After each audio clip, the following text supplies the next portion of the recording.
Who here has seen Yes in concert with the full-blown... Yeah. Go ahead, clap your hands. It's amazing. See, this is the mark of a true rock and roll band. These guys have, it's a big stage setup, but they can come in here and do it acoustically and make that sound, and that's amazing.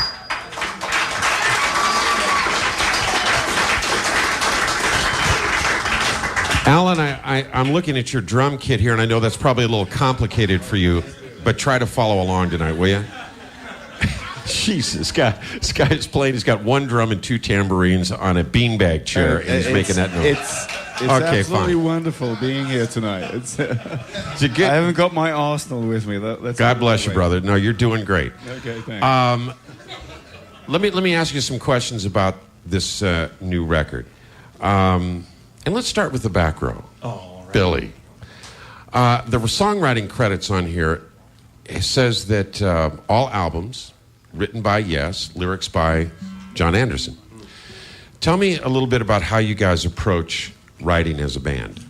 Well, on this record, we right after the Open Your Eyes tour, we were enjoying playing together and working together a lot, so we decided to go up to Canada and live up there for a while, and we wrote for about 3 months. Just every day went to this place called the Sanctuary and set up shop there and hung out together and wrote all these different kind of ideas musically, more than we could ever put on a record.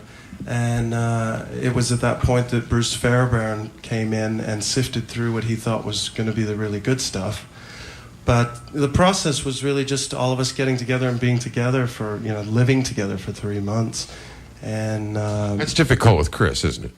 That's what I've heard. I've heard the other guys are nice, but Chris is a pain in the ass. In the same room. Did I say that? Tough, Yeah, did we mention that we just have one bed? Well.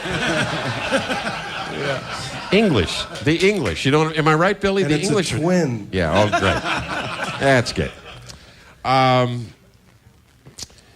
Let me ask you about the first song. In fact, it's the first single, which is called Homeworld.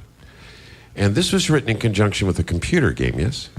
Yeah, that was one of the things that we talked about doing. In fact, we started thinking about doing a Yes album as a video game, but that really didn't come into play. It takes quite a while to make a video game, and we were fortunate enough to get in touch with a company in Seattle called Sierra through our management, and the guy that invented Homeworld actually lived in Vancouver. So we could just go and have lunch with him and check out what the game was about.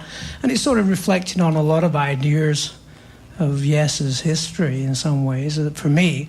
So it was kind of easy to sort of sketch out a lyric that would work with it. And we had this piece of music called The Ladder at that time, and it was the last piece of music we recorded. So it sort of fit together. It's kind of cool.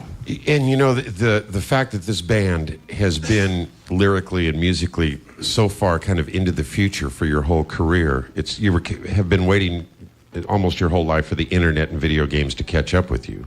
And now that it's here, what a great marriage. Because when you put the CD in, it's interactive. Right. And did you bring a copy of the game for... Yeah, I got a copy. Good, thank you, because that would be good. I can't find my suitcase, though. I don't know where it is. So. What is the next song you're going to do? I want to ask you something about it. I can't remember which. It's called Lightning Strikes. Oh, yeah, Lightning Strikes. Yep, sirree. Now, let me ask you about this, Mr. Anderson, since you're responsible for the lyrics. And I'm sure that there's no metaphors ever used in your writing at all. Thank you. It's like deciphering the Dead Sea Scrolls with this guy, Thank you. And a Merry Christmas, too. I know I'm going to be so wrong on this, but I'm just going to stick with it. I kind of interpreted this as a kind of a revelation to wake people up from the fact that there's more about life than kind of their day-to-day talking on the cell phone, trying to steal the world. And when the lightning strikes, they're going to have to deal with that. Is the lightning like a revelation? Is that what you're talking about? I think it's a revelation in anyone to get a sort of spiritual feeling within that there is more to life than, going out making money, trying to earn a living, because we're brought up in such a materialistic world, as everybody says, and it's just another song that relates to that fact, really.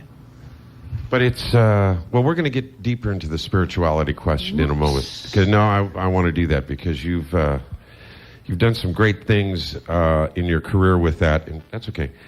And there's also a project that you did solo I want to talk about later. But let's hear.